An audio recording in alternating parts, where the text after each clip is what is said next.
datang di mata kuliah manajemen keuangan dengan sub bahasan bond and stock valuation. Pada pertemuan ini kita akan membahas konsep nilai dari manajemen keuangan, berbagai instrumen surat berharga, kemudian obligasi dan menentukan nilai obligasi. Berikut ini pengertian dari penilaian. Penilaian adalah proses menentukan harga surat berharga atau aktiva modal yang ada pada suatu perusahaan. Merupakan proses yang menghubungkan resiko dan return untuk menentukan nilai dari suatu aktiva. Nah, juga dikatakan sebagai proses menentukan harga surat berharga atau aktif modal yang ada pada suatu perusahaan. Nah, pada saat melakukan penilaian, digunakan oleh perusahaan konsep ini pada saat yang digunakan itu adalah nilai waktu dari uangnya dan tingkat resiko maupun tingkat pengembaliannya. Secara garis besar, ada dua sekuritas yang dimiliki oleh perusahaan, yaitu pertama adalah sekuritas yang memberikan pendapatan tetap berupa obligasi dan saham preferen, dan yang kedua adalah sekuritas yang memberikan penghasilan tidak tetap berupa saham biasa. Ini adalah perbedaan antara saham dan obligasi, di mana saham dan obligasi, saham adalah bukti kepemilikan, sedangkan obligasi adalah bukti hutang. Biasanya untuk saham berkepanjangan gitu ya, dan langsung untuk tujuan atau misi perusahaan, sedangkan untuk obligasi hanya untuk kepentingan menjaga keamanan terhadap pinjaman itu gitu ya. Umurnya untuk saham tidak terbatas sampai dengan saham ini dijual, namun untuk obligasi ada jatuh temponya. Ketika kita mendapatkan saham, maka reward yang akan kita peroleh pendapatannya dinamakan sebagai dividen, sedangkan obligasi dinamakan sebagai bunga kupon. Tingkat kepastian untuk saham tidak pasti karena dividen akan dibayarkan jika perusahaan memperoleh laba, sedangkan untuk obligasi apakah perusahaan itu sedang laba atau rugi, tetap bunga itu dibayarkan gitu ya, sehingga perhitungan bunganya mudah untuk ditetapkan. Untuk pajak, dividen dikeluarkan setelah pendapatan setelah pajak, sedangkan untuk obligasi bunga dikeluarkan dulu sebelum sebelum pembayaran pajak diperhitungkan. Harga dari surat berharga saham itu lebih berfluktuasi, sedangkan untuk obligasi relatif stabil. Untuk hak suara di rapat umum pemegang saham maka memiliki hak suara, sedangkan obligasi tidak memiliki. Ini adalah konsep nilai dalam manajemen keuangan. Ada nilai likuidasi, nilai kesinambungan, nilai buku, nilai pasar, nilai intrinsik atau nilai wajar. Nah, keputusan dalam berinvestasi, kalau kita sebagai calon investor, jika harga pasar surat berharganya lebih besar daripada nilai intrinsiknya, maka calon investor tidak akan melakukan pembelian surat berharga itu atau tidak jadi melakukan investasi. Namun jika sebaliknya nilai intrinsiknya lebih besar daripada surat berharganya, maka calon investor akan melakukan pembelian surat berharganya. Nah, yang kedua, keputusan sebagai investor yang telah memegang surat. Kalau tadi kan calon ya. Nah, kalau sudah pegang, maka jika harga pasar surat berharganya lebih besar daripada nilai intrinsiknya, maka investor pemegang surat berharga akan melakukan penjualan surat berharga untuk memperoleh capital gain. Sedangkan ketika sebaliknya nilai intrinsiknya lebih tinggi, maka pemegang surat berharga akan mempertahankan surat berharga tersebut, karena kalau dijual maka terjadilah capital loss ya, jadi investor akan menderita capital loss.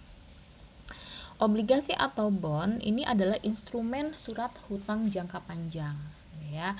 Obligasi ini kontrak hutang jangka panjang di mana penerbit obligasi sebagai peminjam setuju untuk membayar bunga dan pokoknya kepada pemegang obligasi pada waktu tertentu.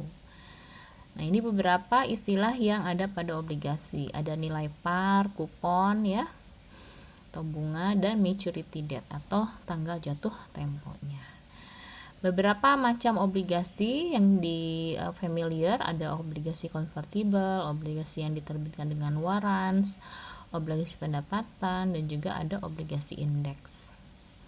Nah, resikonya ada 3 kemungkinan gitu ya jika terjadi perubahan harga obligasi. Jika tingkat bunga di pasarnya lebih besar daripada tingkat bunga kupon, maka harga obligasi akan lebih kecil dari nilai nominalnya gitu ya.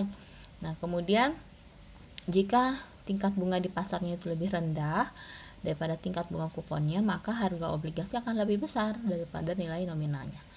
Nah, ini jika tingkat bunga sama dengan tingkat bunga kuponnya, maka harga obligasi akan sama dengan nilai nominalnya. Nah, masa jatuh tempo dan nilai obligasi. Pertama, jika bunga di pasar tetap.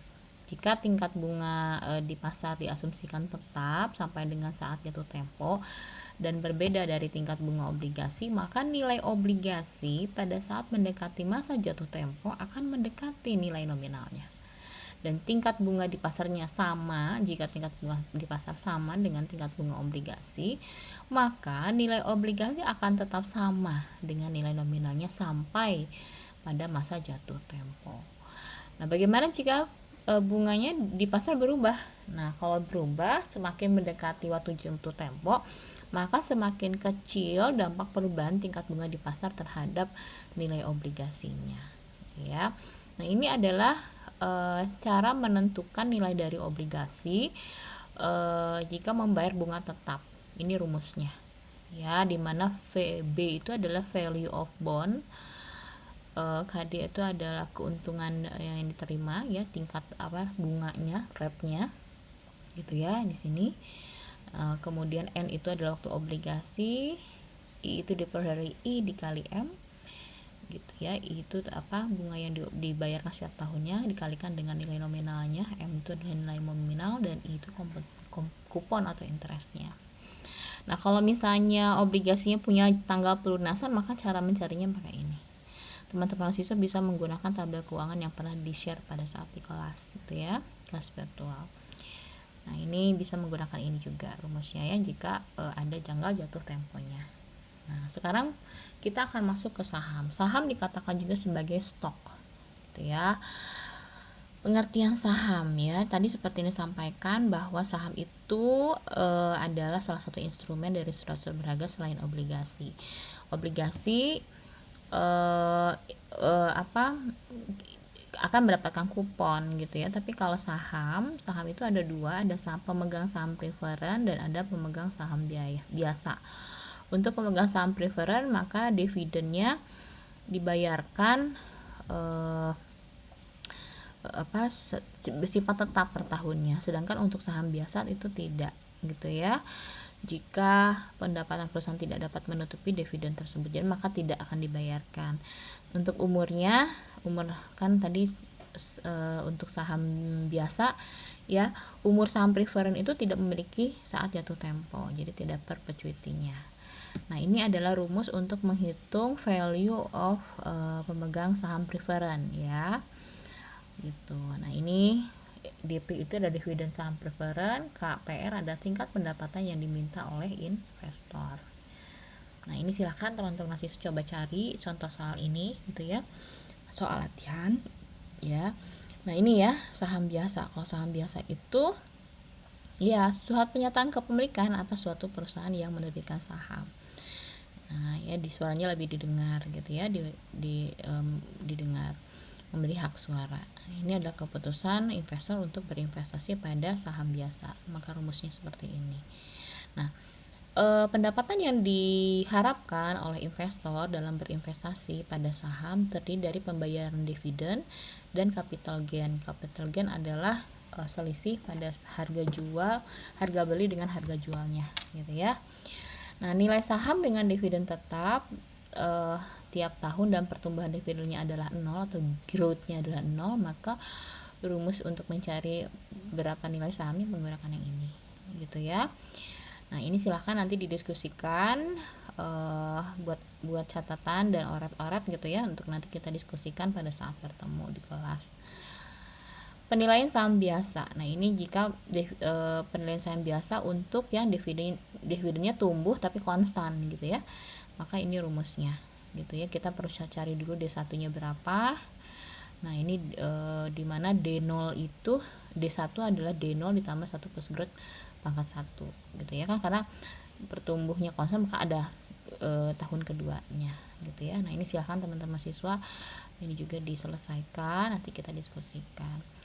Penilaian saham biasa, ini dividennya tumbuh variabel. Nah, kalau tumbuh variabel maka rumusnya seperti ini gitu ya.